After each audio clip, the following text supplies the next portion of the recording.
What's happening, fandoms? Welcome back to the channel. If you're new here, we react to music videos and shows on our channels.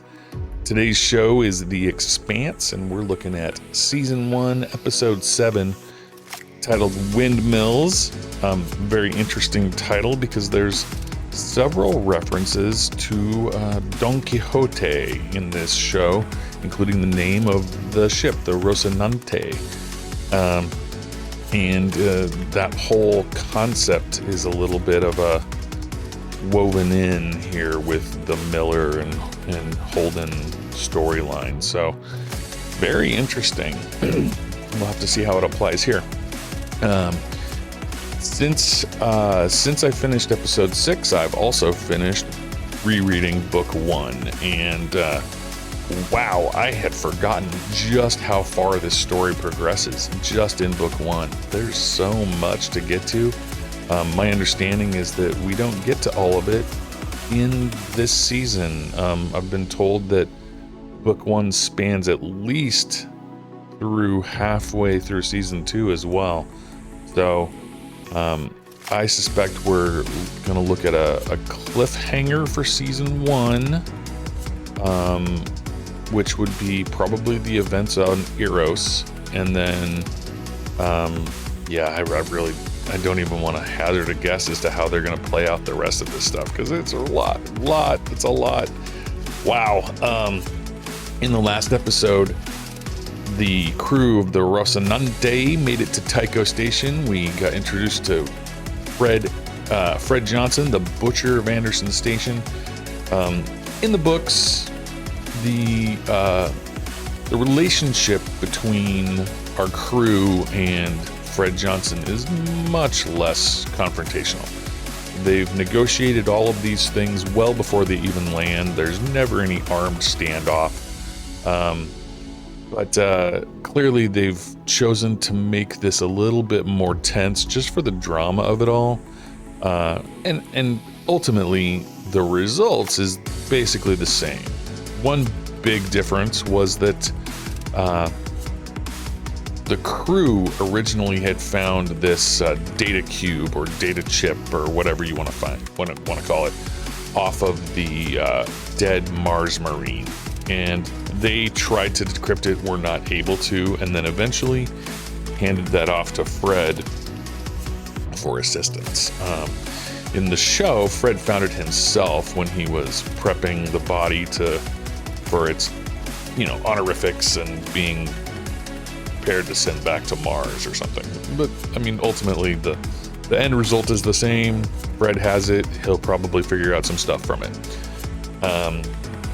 Other than that, the huge difference that I think is that rather than sending the Rossi to Eros to locate this fictional Palante character, he's sent them to coordinates, which I believe means he's sending them directly to the missing ship, which changes the order of events a little bit from the book, which is totally fine.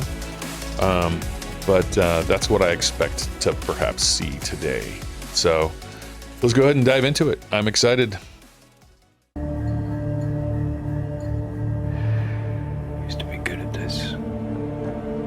That's right, he just got fired. There must have been a time.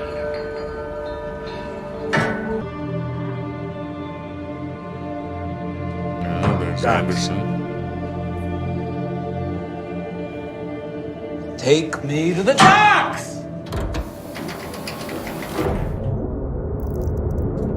Okay, he's going off.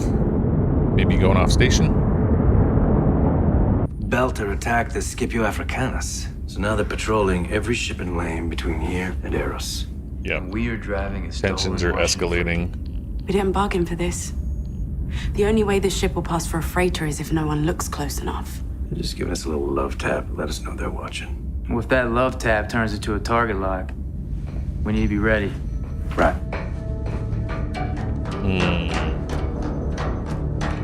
The peaceful gas freighter. Okay, 'Kay. It's Mars for sure. try it. What is It's a going on? radio transmission coming from between the holes. There's nothing down there but service and conduit. Oh, Could be a faulty interesting. controller. No, it's modulated. Amos, I don't recognize this turn of I'm on events. That's interesting.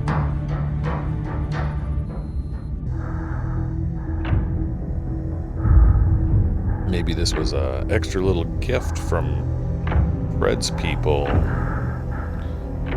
Hidden, not so nice gift. What? Who the hell is this? Oh, they had a stowaway? You'll be living on basic assistance by the end of the month. Yes, ma'am. She's going to visit Holden's family.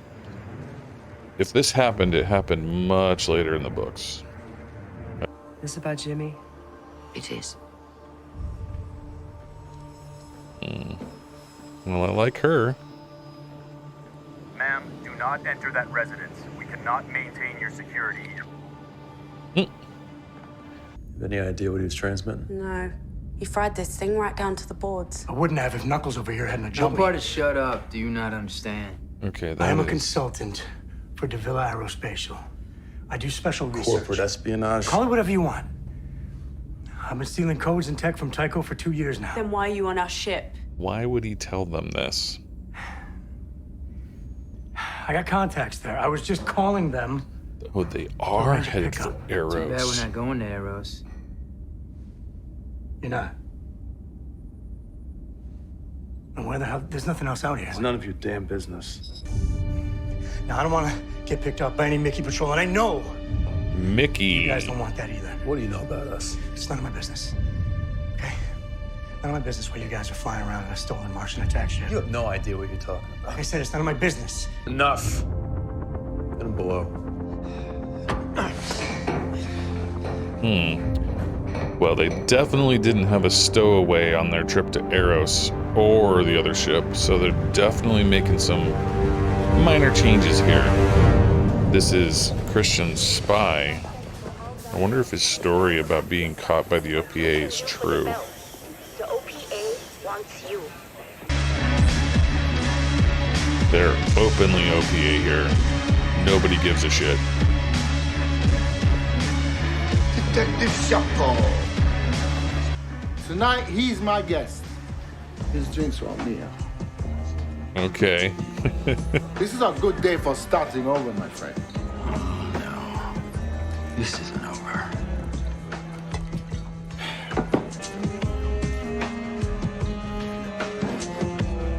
Interesting. Oh. Yeah, he's all antagonistic.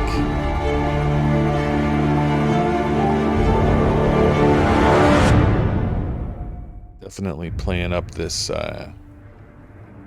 relationship to be much harsher than in the books. It was a little more accepting of this connection. Tea?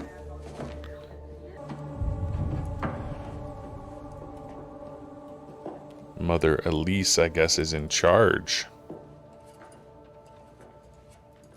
Lots of pictures Yes, of James. Jim.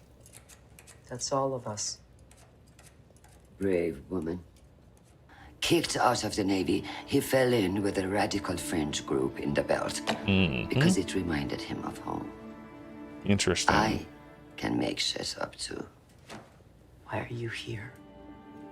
And he joins the Earth Navy. Was he trying to piss you off? Or did he want to see how the enemy worked? Why did he leave your little paradise here? Yeah, interesting perspective. You haven't told me he's dead. You're dancing around it, He's not dead. letting me say it. Why is that? Transmit your flight plan and lading, Rocinante. Roger that. There you go. Tell Okay. you what, as soon as we hit dock, I'm gonna be pulling this entire system. Your data's corrupted, Rocinante. Please resend. Inspection per MCR Trade Regulation A066. Do not deviate from your present course. If you Where's do, that? you will be fired upon.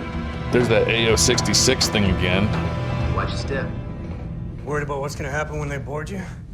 Because they will board you. I know a few tricks might help get us out of this jam. Us. I'm not gonna lie to you. Either way this plays out, you're dead. And I'm the one that's gonna bring you the good news. You're a loose end. It's nothing personal. Just like that, huh? Like water's wet, the sky's out. And Christ, I've had to pee for like 2 hours now. Go ahead. I'll see you soon. Wow. That was a interesting monologue-ish thing from Amos. Kind of nihilistic, almost. What is he gonna do over here? What? Okay, well, putting him in the airlock might have been a mistake.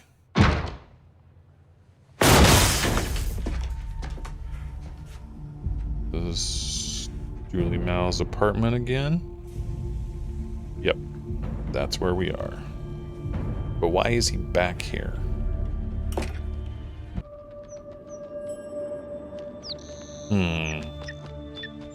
This bird again. Maybe not the same one, but still. Your things are funny these days on series. Catch you. Very interesting. It's not how things played out in the book, but it's certainly a way to get the connection. That's not something I usually lead with. Lost her son. Now we're back to the Rocinante, and they're running. What are you doing, dude? Hold on. Still gotta pee if anyone's interested. So did he Cure for prisoner. undo what he did? It's really necessary. You have something useful to say it. To be the wrong thing. Okay. The Mickeys have been known to disguise their attack ships when they're doing covert ops. They use a special set of codes that tell other Martian ships that they are out there, they are doing the nasty, and to get lost. How do you know all this? I'm a good spy. And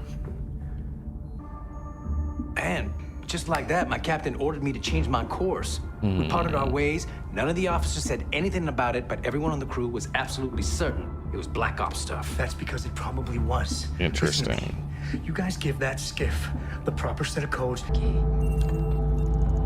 what, Gus? Definitely different than how things were going. I like that there's changes. This is gonna make it so I don't know exactly what's going on. 24-digit security code.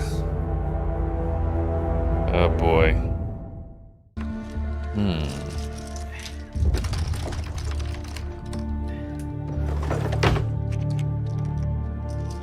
Is he still ransacking Julie's apartment?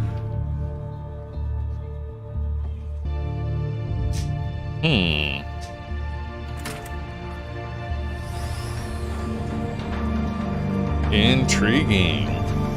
Giving up the hat, that's symbolic. Abby? Cash me out, pal.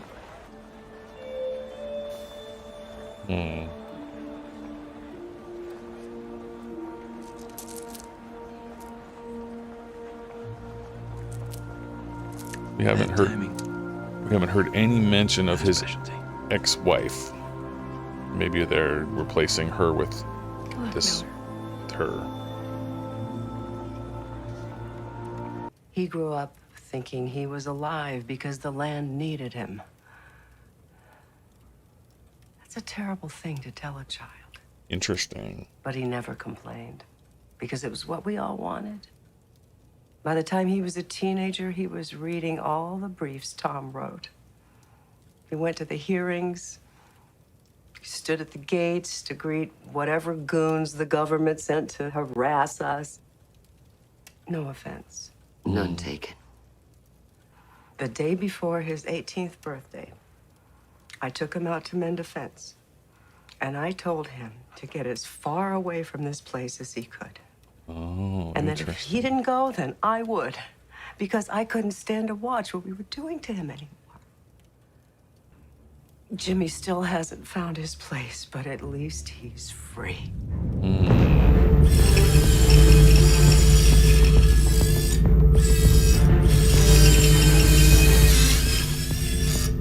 So the backup doesn't trigger. It's a good idea, but there's not enough time. You underestimate my ability to break things. Kenzo. Where are you going? I'm gonna go prep for plan B. What's plan B? To get down to that airlock and make sure nobody boards us. I'm gonna take them down clean and fast. Then we're gonna burn like hell somewhere safe, figure out what our next move is from there. Do you know how many Martians died getting us off the Doniger? Ship that size, a few hundred. And now you're gearing up to kill a few more like it was nothing. Coming through that airlock to take us down. You logged the distress call, Holden. Welcome to the churn. To the churn. Naomi was right to be afraid of you.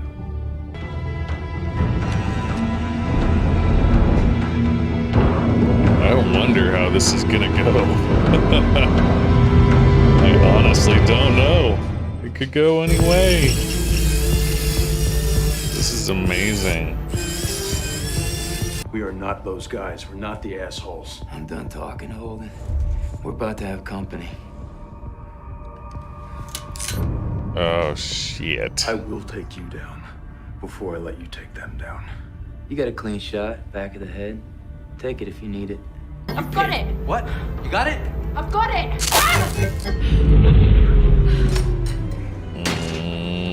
Is this really gonna work? Okay. It's this one. Ubiquitous and Okay. mendacious and polyglottal. Like a couple of donkey balls. Ubiquitous was a code word that Johnson used in the books. Received and understood, Rocinante. You boys be careful out there, here? You too, Rocinante. Safe travels.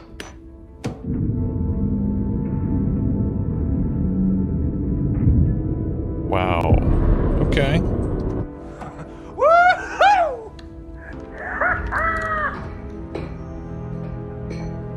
Okay. See, it wasn't so bad. Yes, ma'am. Secretary Aaron Wright is calling. Put him through.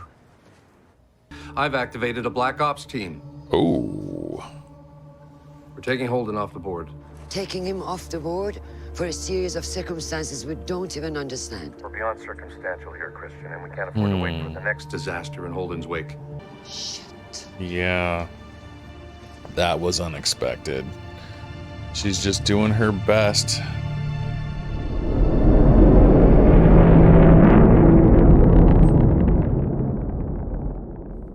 Well, interesting. Scopes are clear, Chief. Charted belt asteroid. Bravo, Alpha 834024112. Okay. Yep, they are going. We got ourselves a rock. Hopefully one with some answers on it. They're going to the ship first. Get him under control. You're the only one who can. I don't even know if she can.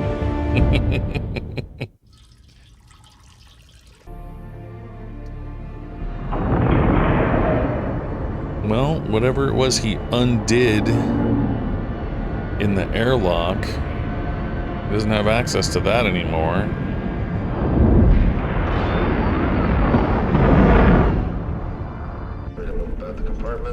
Oh, okay. This is Miller on a transport to Eros. Is that a rosary he's got there? Interesting. Oh, man. Wow. Okay. Well, that was very unexpected. I think we're mixing events from much later in the book into the show earlier, which plays well. The way that they've introduced Christian much earlier and having the Earth perspective much earlier really plays well with the story, because we need to understand the perspective of all of the players. And so far, the only real hour that we don't have a first-hand perspective from is Mars. And I don't remember that we ever really get a super big amount of that from the books. Although it's entirely possible. I just have a bad memory.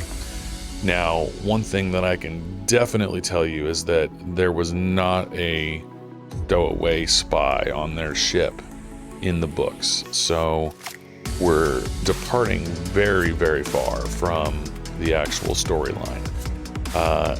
I know that there was a spy in the books, but I don't think they directly interacted with him, certainly not this early. And him being able to help them out of a jam by, giving them the right direction to look for these secret codes that the Mars Navy uses to do covert ops. That was interesting. Definitely not something that I remember from the books. But the fact that the first of those 3 code words was ubiquitous was kind of a fun callback, because in the books, Fred Johnson reached out to Jim Holden prior to them getting onto the Donager and gave them the code word ubiquitous to use, so that if he broadcasts something generally to the world, if he used the word ubiquitous, it was to indicate that he was not operating under duress. And if he didn't use the word ubiquitous, he was being forced to say whatever it was he was saying. So I like that they reused that code word in a different way. So definitely not a word that most people will just throw around in daily life. Certainly I do not. The other side of this story, the one where Christian visits the Holden Ranch, that I believe had to have occurred much later, because we never even saw Christian in book 1, and she's operating now to try and understand Holden, where we wouldn't have seen any of that occurring until later. The Miller piece of the story, I'm noting now that while in the books his mental dialogue often would include references to him seeing and conversing with an imaginary version of his ex-wife, Candace, I think. But we don't see any evidence that he's thinking about his ex-wife or talking to her. And I think that the female detective is kind of a stand-in for that voice of reason, the bouncing off of things, and him leaving her behind on Ceres to go to Eros is sort of a symbol of him letting go of his connections and moving forward. Now, in the books, we do have the main characters meet. Holden and the crew do meet Miller on Eros, so it seems with him going there that we're definitely not skipping Eros. It's just been shifted somewhat in the order of events, and I'm betting that we're going to use the reveal on Eros as sort of a season finale cliffhanger, because that's some big stuff, and I'm excited to see it. Yeah, wow. Once again, I love how they are depicting all of these spaceflight pieces. Everything seems very realistic. I loved how the transport freighter leaving Ceres was assisted by a bunch of tug ships that flung it out. That was pretty cool, and definitely would be a good way to operate those things, because that way the the initial thrust doesn't have to go with them and they can leave it behind. That's very interesting. And the way they showed it looked very good, very realistic. Love that. Love the computer generated animation in this. The other space aspect was the boarding skiff that the Mars Navy sent over with their extended tube connecting to the docks. That's definitely a way that would be realistic to be able to do boarding maneuvers. And I think that happens a lot for things like the space station that we currently have, where when they send up manned missions, they do some sort of a collapsible tube connection. I believe that's actually how we do things in space today. So very, very realistic. Yeah, I think that's all the major points I wanted to hit. It definitely looks like they are progressing onto Eros, and like I said, there's some major events there that are going to be so exciting to sink your teeth into. It's so good. I'm very much looking forward to it. All right, we'll leave it there. Thank you guys so much for following along, all the likes and the, subscribing to the channel. That's very helpful. If you're watching this on YouTube, just know that we're 3 episodes ahead on our Patreon, and those are available in timer watch along format. Bring your own footage and see the whole reaction straight through. So we'll leave it there then. Thank you so much, and we'll see you in the next video.